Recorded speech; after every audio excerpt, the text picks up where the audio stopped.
paz de Jesus envolva o seu coração e de toda a sua família. Noite de Natal, momento oportuno para meditação e prece.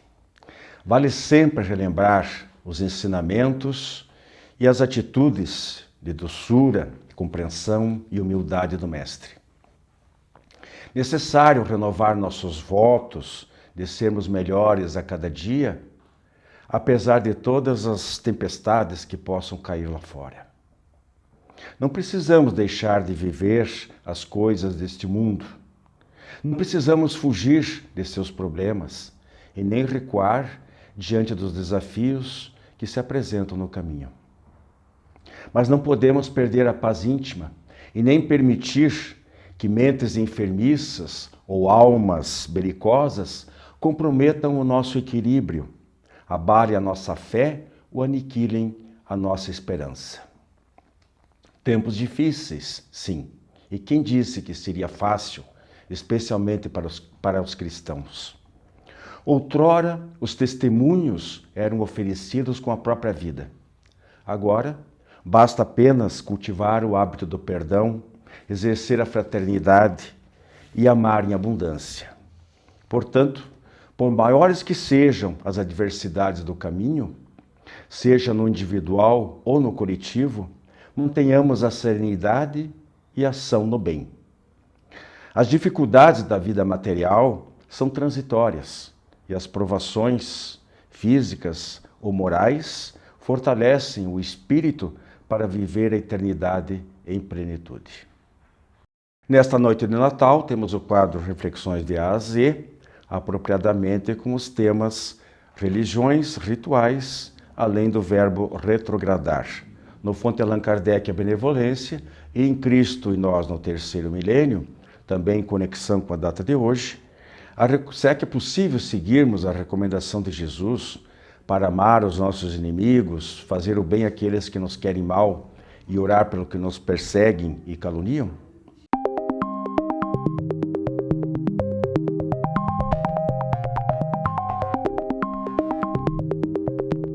Estamos iniciando o nosso quadro Reflexões de A a Z e, como eu havia frisado no início, nós temos, como sempre, 3 palavrinhas aí começadas pela mesma letra, no caso hoje a letra R.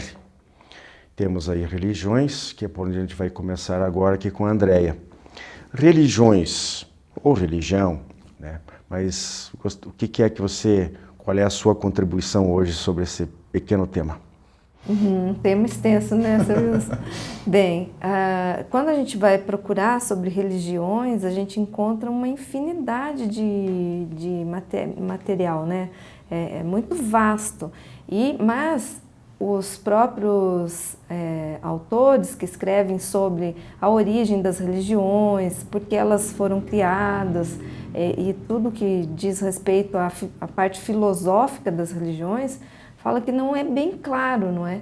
O que se sabe é que, desde sempre, o homem fez uma conexão com o divino, seja ele entendendo como um Deus, como o Deus que a gente conhece, o nosso Deus, né? O Deus Pai, Criador de todas as coisas, inteligência suprema, ou seja, o Deus da natureza, com esses deuses que eles se conectavam. Então, sempre essa conexão com o divino, essa ponte que liga o ser ao espiritual, né? Tem a ver com as religiões. Cada religião vai seguir um conjunto de métodos, de rituais, que nós vamos ver depois, né? Mas a gente tem que entender assim, existem mais de 10.000 tipos de religiões. Dentre dessas, em torno de 84%, 85% que os estudos trazem, são de origem cristã, né? Então, e as outras são divididas nas demais, orientais, budismo, islamismo e assim por diante, né? Então, é uma infinidade muito grande. Cada religião tem o seu conceito de mundo, de homem, de crença, de como que entende a vida, de como que entende essa relação do homem com a natureza divina. É porque até cada uma delas tem um sistema sociocultural, não é, Andréia? Exato. E tem uma forma de entendimento. Não há certo nem errado, porque cada indivíduo ele se conecta com aquela religião que ele está afinizado. E né, nesse afinizar, uma forma, uma maneira de se conectar com o divino, como você falou, não é? E nós sabemos que o papel principal da religião é esse, né? De nos conectar para que nós possamos nos transformar. Quando isso não acontece, nós entendemos que a religião também perde o seu objetivo. Porque a religião, não, como eu falei, não tem uma religião, como você disse, nessa infinidade, uma é melhor que a outra? Não. Todas conduzem ao bem, ao Pai. A questão é que nós, que temos tantos vícios, deturpamos esse conjunto, esse sistema que nos apresenta o Deus Pai bondoso ou os deuses que cada um acredita. A grande descoberta, a grande importância da religião é esse despertar do ser humano em relação ao divino, a extensão que cada um é dessa divindade, né? Seja da forma como nós compreendamos. E nessa condição. Já que, apesar que você colocou bem, você colocou ali o Deus no plural, porque realmente desde as religiões antigas, as religiões politeístas, né, e muitas os orientais, eles têm os hindus, eles têm centenas de deuses, né? Tem uma crença bem diferente, e a gente tem que respeitar isso aí. O ideal seria que nós, na concepção das religiões monoteístas, né, as grandes 3 religiões monoteístas, que é o cristianismo, o islamismo e o judaísmo, né, acreditamos na existência de um único Deus. E o ideal é que nós também tivéssemos uma só religião. Ficaria as coisas mais fáceis. Infelizmente, como a Andréia colocou no início, cada religião é um conjunto de conceitos, de interpretações a respeito da divindade, de regras de vida, etc., etc., de revelações. Então, agora, o mínimo que a gente tem que fazer é não levantar muros, mas tentar, pelo menos, construir pontes, né? Que possamos nos entender, e respeitando a maneira de ver dos demais, mas então cada um segue as suas convicções, mas isso não invalida os demais. Cada um está num estágio diferente, às vezes, de compreensão, e para ela, naquele momento, o ideal é exatamente onde ela está, né? E a gente tem que respeitar isso aí. Mas o que não pode é entrarmos em guerra, né? Tanto falando no sentido literal, porque existe e já aconteceram tantas guerras santas, como também entre as pessoas. Olha, eu descubro que o meu vizinho professa uma religião diferente da minha, eu já começo a olhar com cara feia para ele, deixo de conversar, ou já começo a insinuar que o indivíduo é ignorante, ou qualquer coisa do tipo. Não é por aí o caminho, né? O segundo item, vou começar por aqui, rituais, aí que está. Muita coisa do que acontece, dentro das religiões, são os formalismos, certo? Então, é aquilo que praticamente dá o arcabouço, que reveste a religião. Tem as ideias, os conceitos, né, os princípios, mas em torno daquilo, muitas vezes se cria uma série de detalhes, de artificialismos, para dizer que a pessoa, para demonstrar a fé em Deus, ela tem que fazer sacrifício, tem que fazer assim, tem que agir daquele jeito, rezar não sei quantas vezes ao dia. Então, eu queria que você falasse, já antecipei um pouquinho, mas como é que se vê esse aspecto de rituais? O que é a essência e o que é o supérfluo na prática religiosa, digamos? Bem, se nós entendermos os rituais como você falou, nós vamos dizer que todas as religiões, né, seguem um ritual. Até mesmo quando nós falamos como espíritas que nós não temos rituais, Nós falamos no sentido de não ter uma hierarquia, não ter determinados segmentos onde nós cumprimos, como, por exemplo, os sacramentos, né? Isso não existe na doutrina espírita.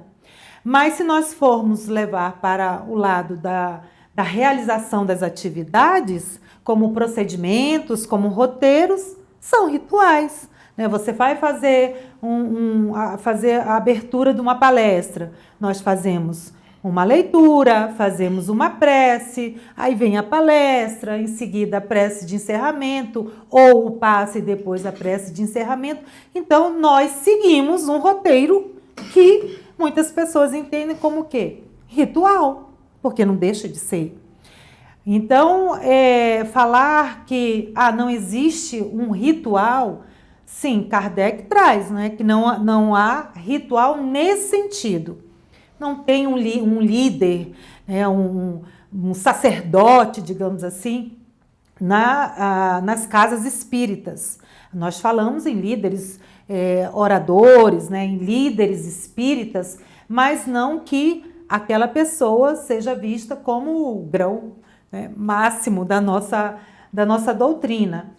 Porém, esses outros pequenos detalhes, esses roteiros, digamos assim, né, o procedimentos, nós podemos enxergar como um ritual. Eu acho, a Andréia também vai falar sobre, mas a gente se refere assim a certos acessórios. Sim. Desnecessários, né? Porque Jesus, por exemplo, quando as recomendações que Jesus passou para orar, o que ele disse? Para você se recolher ao seu aposento e tal, ou seja, não há necessidade de uma série de coisas que às vezes, desculpe, que são adotadas, né? Acender vela, posturas especiais para fazer oração. Então, um horário determinado. Horário determinado, essas coisas desviam a atenção daquilo que é a essência, né, André? Exatamente. A gente entende na doutrina espírita que existe um roteiro, como a Hilde falou, uma forma da gente apresentar, né? Mas nós não temos, por exemplo, como na Igreja Católica, o batizado, a questão daquela parte de oferenda do pão e do vinho, não é? Toda a parte da crisma, da Eucaristia, né? A forma como é estabelecido o começo, meio e fim das reuniões espíritas, como a Hilde trouxe também, segue uma ordem, um roteiro, mas que pode variar, né? De uma casa espírita para outra, ou até do planejamento daquela organização, daquela reunião. O ritual das religiões que a gente está comentando aqui é quando se usa esses símbolos, né? Esses objetos. Por exemplo, em algumas religiões que adoram algumas imagens, não é? E que nós podemos sempre tentar entender por que dentro daquela religião segue-se esse ritual, né? Como o seu Wilson lembrou bem no início, sem o preconceito, sem o desrespeito, porque cada religião tem a sua importância, tem o seu conteúdo que vai trazer. E lembrando que a gente precisa lembrar uma coisa bem importante, que é o amor é universal. E o que precisa nos unir dentro de cada religião é o amor. Então, se a gente lembrar disso, a gente consegue observar esses rituais, essa forma, essa organização e seguir, né, respeitando a todos. Agora nós temos o terceiro tópicozinho para a gente comentar um pouquinho, que é o problema o verbo parece um pouquinho complicado, né, até para a pronúncia, né, retrogradar. O que significa isso? É ir para trás, né? Então, vou colocar aqui para eu falar um pouquinho sobre isso aí. No Livro dos Espíritos, Kardec pergunta em algum momento e tal se a alma, alma encarnada, um espírito desencarnado, se ele pode evoluir, ou seja, se ele atingiu, se ele já se tornou uma pessoa boa, se ele pode voltar a ser uma pessoa má. Eu sei que você vai falar mais ou menos, vai explicar isso aí, só queria adiantar um pouquinho. Veja bem, quando a evolução espiritual, ela não dá saltos, né? Ela se faz paulatinamente. Então pode acontecer, não sei se concorda no teu entendimento, que seja assim. Numa vida, às vezes a pessoa já levou uma vida tranquila, já desenvolveu algumas virtudes, algumas qualidades, etc. E na outra, dependendo das circunstâncias em que ela socialmente, inclusive, ela estiver inserida, ela pode aparentemente recair, porque ela tem certas provações que ela não teve na vida anterior, e ao se deparar com aquilo ali, ela acaba tendo uma certa recaída. Nós falamos, às vezes, que a gente tem que persistir, se disciplinar na prática do bem e tudo. O exercício da paciência, por exemplo. Só que nós, às vezes, conseguimos ser pacientes hoje e amanhã não conseguimos. Não significa que nós evoluímos, é isso? É verdade. Nenhum espírito retrograda. Nós não voltamos nesse sentido. Todas as nossas conquistas seguem conosco. Muitas vezes, aquilo que nós já adquirimos como virtudes, elas podem ser abrandadas, elas podem cair no esquecimento num outro momento, mas para que nós possamos desenvolver outras qualidades, mas jamais evoluímos ou retrogradamos. Fazendo assim uma comparação com a sala de aula. O aluno que não passa de ano, ele vai perder todo aquele conteúdo que ele já adquiriu? Não. O que vai acontecer? Com aquilo que ele já sabe, muitas vezes ele consegue auxiliar o professor com os outros alunos que estão iniciando naquela série. Ele trazendo um conteúdo, isso para mim já é fácil, eu posso auxiliar, professor, a esse ou aquele aluno, não é? Então ele até vai ali naquele papel de missão, trazendo o que ele já sabe numa série em que ele já deveria ter passado, mas por alguma questão ele não conseguiu a nota suficiente para seguir adiante. Então, o que acontece é que muitas vezes nós confundimos o fato de não consigo, por exemplo, estamos em transição para um planeta de regeneração. Muitos de nós que não conseguimos atingir esse ponto, não seguiremos na Terra. Iremos para outros mundos, ou de provas e expiações, ou até mesmo mundos primitivos. Mas tudo o que nós já conquistamos, todo o nosso conhecimento vai conosco. Apenas vamos ali aproveitar dessa possibilidade para auxiliarmos aqueles que ainda não têm esse conhecimento e também para nos reformularmos. Então é isso, né, meus irmãos? Não sei se a Andréia quer falar bem rapidinho. Eu acho que a Ildi mandou bem, né, Ildi? Já está bem explicadinho. Então nossas reflexões de AZ fica por aqui. Até a próxima. Você conhece o Clube do Livro Espírita de Curitiba? Com ele, você tem descontos de até 60% no preço de capa. E a cada 2 meses, recebe 1 ou mais livros em seu endereço. Associe-se e tenha o melhor da literatura espírita em sua casa. E ainda ganhe uma assinatura do jornal Comunicação Espírita durante o período de 1 ano.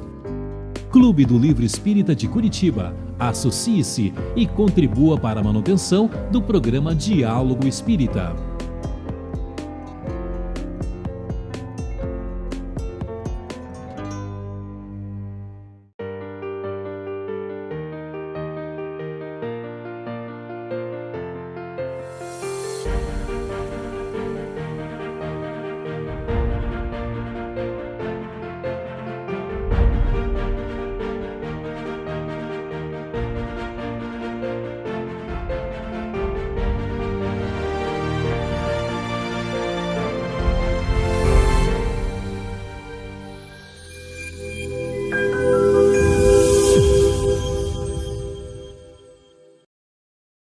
amigos! Hoje no quadro Fonte Allan Kardec, nós iremos conversar um pouquinho a respeito de uma palavrinha que nós estamos sempre usando, sempre falando, que é a benevolência. Mas o que é ser benevolente? Ser benevolente é ser bondoso, é ter boa vontade com algo ou com alguém. E dentro da doutrina espírita, a benevolência ela está bem próxima da caridade. Então, nós muitas vezes nos achamos que somos muito bons, mas nós esquecemos, na maioria das vezes, olhar quem está ao nosso redor. Ter paciência, tolerância com aqueles que caminham conosco. Nós somos indiferentes na maioria das vezes. E para conversarmos um pouquinho mais a esse respeito, nós iremos lá no livro A Vida Escreve, psicografia de Francisco Cândido Xavier e Valdo Vieira, pelo espírito Hilário, fala-se A Parte. Então, essa historinha, ela se passa no plano espiritual, onde o espírito Dr. Bezerra de Menezes, que é o apóstolo do Brasil, fazia uma palestra. E finalizando, ele vai falar sobre as questões morais, a falta da moral para com todo, que todos nós ainda temos, né, carregamos ainda.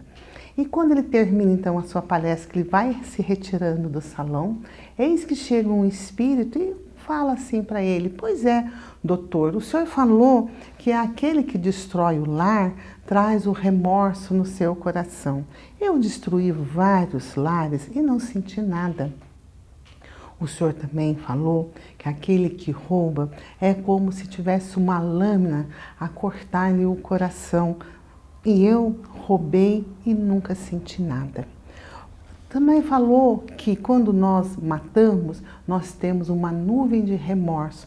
Eu matei e nada senti. Aí o nosso apóstolo caridosamente olha esse irmão e pergunta para ele: quando nós queimamos um braço de um cadáver, ele sente alguma coisa? O espírito ironicamente responde: não. Morto não sente nada. E se nós mergulharmos esse cadáver num lago de piche fervente, ele vai sentir alguma coisa? Ele falou: não, o cadáver é a imagem da morte. Aí o bondoso Bezerra de Menezes fala: pois é, meu filho, quando nós praticamos o mal e não sentimos nada, nós carregamos em nós a morte, somos como mortos-vivos. Então, a benevolência, a bondade, ela tem que estar conosco em todos os momentos. E aqui hoje eu vou trazer para vocês um pedaço de uma poesia de um grande amigo, o senhor Valdemar Reikdal. Ele vai falar nessa poesia o convite ao despertar. Então ele fala o seguinte: despertar o sentimento é tarefa complicada e cabe a cada um buscar, de fato, esta estrada. Essa busca é permanente, não deixa a preguiça entrar, trabalha, busca e espera, só assim se pode encontrar. A benevolência, a boa vontade é uma busca constante, é o nosso olhar ao redor dos nossos amigos que caminham conosco. Um grande abraço a todos. Visite nosso canal no YouTube e confira nosso acervo de programas, debates, entrevistas, o diálogo aberto na visão espírita. Programa Diálogo Espírita, ADEPR no YouTube.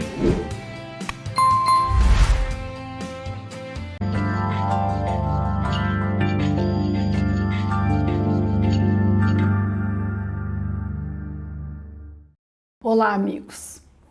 No quadro Cristo e Nós no Terceiro Milênio, nessa data tão especial, nós vamos nos lembrar que o Natal, acima de tudo, é a ocasião de perdoarmos aos nossos inimigos, de orarmos pelos que nos perseguem e caluniam, de fazermos o bem, inclusive aqueles que nos desejam o mal. Como conciliar, essa lembrança com a alegria da festividade em que nos reunimos geralmente aqueles que nos querem bem? Natal de Jesus é relembrarmos as lições que ele não apenas teorizou, mas ele viveu e exemplificou na terra. E não perdoarmos os inimigos, guardarmos a mágoa e o rancor, é estarmos envenenados por dentro, sem possibilidade de partilharmos o júbilo espiritual que o Natal deveria representar para nós. Não apenas a reunião feliz com a família, não apenas a mesa um tanto mais farta ou os presentes trocados, mas a ocasião de nos sentirmos unidos a Deus, de lembrarmos num pensamento de oração de que a vida é mais do que apenas a festa da terra, mas é ocasião de equilíbrio, de construção, de evolução espiritual em que buscamos a nossa harmonia perene com Deus. Jesus foi para nós o modelo e o guia. E nos sentirmos comemorando aquela data que representa, ainda que simbolicamente, o seu aniversário, necessariamente será buscarmos dentro de nós as fontes de amor e de paz, de espiritualização, de comunhão com a presença do Pai, que Ele tanto ensinou. E essa comunhão não é possível na sua plenitude se nós estivermos com a mágoa e o ressentimento envenenando a nossa alma. Buscar a fonte da oração no aniversário simbólico de Jesus, no Natal, na reunião com a família, buscar o gesto de servir ao próximo é essencial.